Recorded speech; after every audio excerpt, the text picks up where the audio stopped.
हामीले राष्ट्रिय शिक्षा ऐनलाई कसरी याद गर्ने ट्रिकका साथ राष्ट्रिय शिक्षा ऐनलाई 2028 लाई कसरी याद गर्ने ट्रिकका साथ अरे 2028 5 महिना 24 गते हो 5 महिना 24 गते 5 महिना 24 गते भन्दा भन्दै याद हुँदैन नि हो हामीले यसलाई कसरी बनाउने सजिलो तरिका 2028 5 महिना 24 गते भन्दाखेरि चाहिँ भोलि बिर्सिहाल्छौँ हो त्यही भएर हामीले यसलाई यसरी गर्नुपर्छ 2028 हामीले धौ भएर 24 घण्टा काम गर्नु भदौ भनेको अब भदौ 24 गते धौ भएर हामीले धौ भएर 24 घण्टा काम गरेको थियौँ धौ भएर 24 घण्टा काम गर्यौँ भन्नुहोस् साथीहरू तपाईँहरू पनि भन्नुहोस् साथीहरू 2028 धौ भएर 24 घण्टा काम गरेको थियौँ हामीले है 2028 भदौ 24 गते भदौ भएर भदौ भनेको 5 महिना हैन अब 24 घण्टा भनेको 24 गते है भदौ 24 गते हो यसरी अब लागु कहिले भएको थियो लागु कहिले अब लागु कहिले भएको थियो लागु 2 जिल्लामा भएको थियो लागु कहिले चाहिँ 2 जिल्लामा भएको थियो लागु भएर हामीले सिकेका थियौँ लागु भएर सिकेका थियौँ सी भनेको चितवन र के भनेको कास्की लागु कति जिल्लामा भएको थियो 2 जिल्लामा लागु भएको थियो लागु भएर हामीले सिकेका थियौँ सी भनेको चितवन अब के भनेको कास्की साथीहरू अब जारी कहिले भएको थियो जारी धौ भएर 24 घण्टा काम गरेको थियो धौ भएर 2028 भदौ 24 गते धौ भएर काम गरे लागु कहिले भएको थियो भने लागु हुँदाखेरि 2 जिल्लामा लागु भएको थियो 2 जिल्लामा लागु हुँदा सिकेका थियौँ के कुरा सिकेका दुईवटा कुरा सिकेका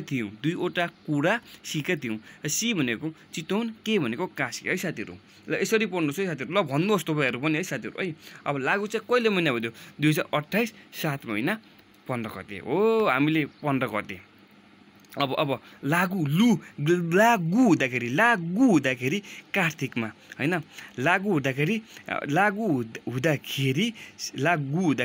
अब 7 चोटी पानी हाल्दै 15 चोटी पखाल्यौँ अब लागु हुँदाखेरि के भन्दै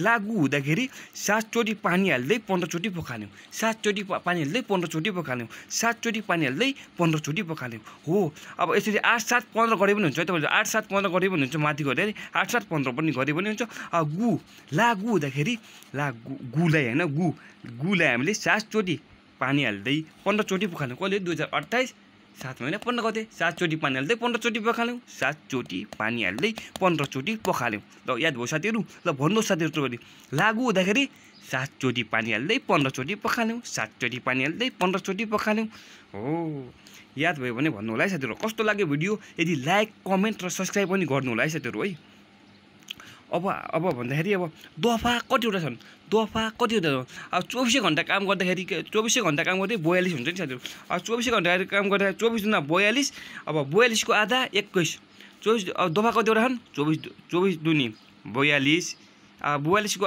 आधा 21 दफा कतिवटा छन् 21 वटा छन् दफा कति 21 अब 24 घण्टा अब जारी हुँदाखेरि 24 घण्टा काम गरेका थियौँ भने हामीले जारी कहिले भएको थियो धौ भएर 24 घण्टा काम गरेको थियो अब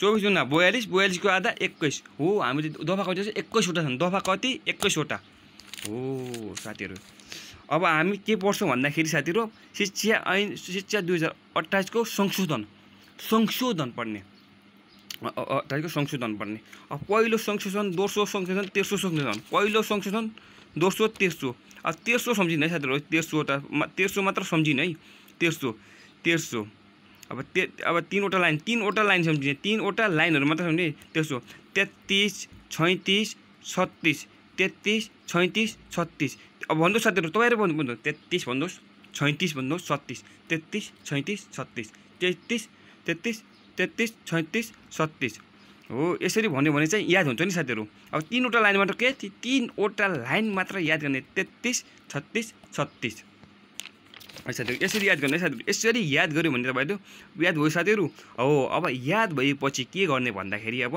पहिलो संशोधन 2033 साल 7 महिना 4 गते 33 अब 33 कसरी याद गर्ने यो पनि ओहो यति अप्ठ्यारो लागिहाल्यो नि साथीहरू 33 हैन अब 33 वर्ष थिटाहरूले के 33 वर्ष थिटाहरूले काँचा काँचा थिए 33 वर्षका ठिटाहरूले काँचा थिए। यता हेर्नुहोस् 33 वर्षका ठिटाहरू पहिलो सोचेको हुँदा 33 वर्षका ठिटाहरू अब त्यति याद भइसक्यो होइन।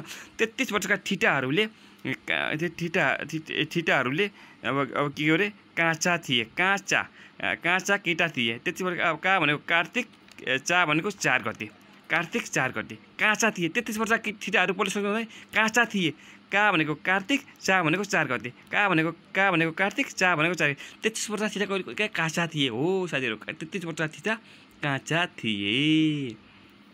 अब दोस्रो संशोधन अब 33 बटी दोस्रो 36 भने दोस्रो संशोधन हुँदाखेरि साथीहरू अब 36 अब 7 पछि 8 4 पछि 5 दोस्रो संशोधन 33 बटी 37 33 36 37 अब 7 पछि 8 4 पछि 5 हो यसरी याद गर्ने साथीहरू। 36 साल मङ्सिर कार्तिक पछि मङ्सिर 5 गते 5 गते 36 मङ्सिर 5 36 मङ्सिर 5 हो यसरी याद गर्ने साथीहरू है तपाईँहरूले है। 7 पछि 8 4 पछि 5 अब तेस्रो चाहिँ कसरी याद? तेस्रो सक्दैन जो 36 साल 5 महिना 26 गते हो। यो 26 गते कति यताको 5 को यता 5 गर्ने साथीहरू, यताको 5 को 5 गर्ने यसलाई मल्टिप्लाई गर्ने 5 × 25 = 26 गर्ने साथीहरू। 5 × 25 = 26 गर्ने। यो 36 साल अब अनि पछि त्यो माथिको 5 महिना 25 = 26 गते 5 महिना 26 गते त्यो 36 साल 5 × 25 = 26 गते हो यसरी याद गर्ने साथीहरू है। याद भयो साथीहरू? अब पहिलो संशोधन कहिले भयो? पहिलो शिक्षायन पहिलो संशोधन कहिले भयो? होइन धौ भएर 24 घण्टा काम गरेका थियौँ होइन भदौ 24 गते। दोस्रो संशोधन कहिले हो? 7 चोटि पानी हाल्दै 15 चोटि पखाल्यौँ। 7 चोटि पानी हाल्दै 15 चोटि पखाल्यौँ। 7 महिना 15 गते 8 7 15 गरे पनि हुन्छ। 8 7 15 गरे पनि हुन्छ।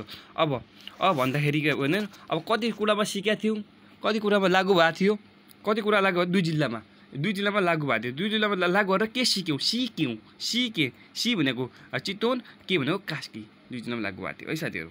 यसरी याद गर्ने। दफा कति थिए? दफा 24 को 24 दुना 42 को आधा 21 दफा कति थिए? 21 वटा थिए है साथीहरू। दफा 21 वटा थिए। अब हामी गर्दाखेरि चौथो र पाँचौँ संशोधन। चौथो भनेको 4 स्टार गर्दैन। चौथो र पाँचौँ संशोधन कसरी याद गर्ने? चौथो र पाँचौँ। अब चौथो भन्दाखेरि होइन साथीहरू अब 4 स्टार सम्झिने है। अब 45 वटा होइन 45 र 47 अब 45 को 4 जोडिने है 49 45 र 49 चौथोको र पाँचौँको हो। अब 45 हो चौथो संशोधन कसरी भन्दाखेरि 2045 साल होइन अब 45 साल 7 महिना 10 गते हो। पैतला 45 पैतला काँधमा थिए। पैदला काँध हुन्छ त द होइन। अब कहीँ पैतलाले अब चौथो हुँदाखेरि अब चौथोमा हामीले पैतलाको मालको चौथो 4 नम्बरमा गएपछि हामी त 4 नम्बर त हाम्रो पैतला थियो होइन। 4 नम्बर पैतला भनेको का भनेको कार्तिक द भनेको 10 गते कार्तिक 10 गते द भनेको का भनेको कार्तिक द भनेको 10 गते पैतला काँधमा थिए का भनेको कार्तिक द भनेको 10 गते। ल भन्नुहोस् अरू 2045 चौथो संशोधन कहिले भयो? 2045 का भनेको कि कार्तिक द भनेको 10 गते। अब पाँचौँ संशोधन कसरी गर्ने है? 2049 उनलाई 49 भनेको उन सम्झिने उनलाई 49 सम्झिने। यो पनि थियो काँधमा थियो। काँधमा राखेर काँधमा का भन्दै तिरेको थियौँ। कार्तिक 13 गते का भन्दै 13 को थियौँ। का भन्दै 13 कहाँ भन्दै कहाँ 13 अब उनलाई कार्तिक उनलाई काँधमा कार्तिकमा उनलाई काँधमा का 13 हामीले उनमा काँधमा का 13 कार्तिक 13 गते उनलाई काँधमा का 13 हो यसरी याद गर्ने।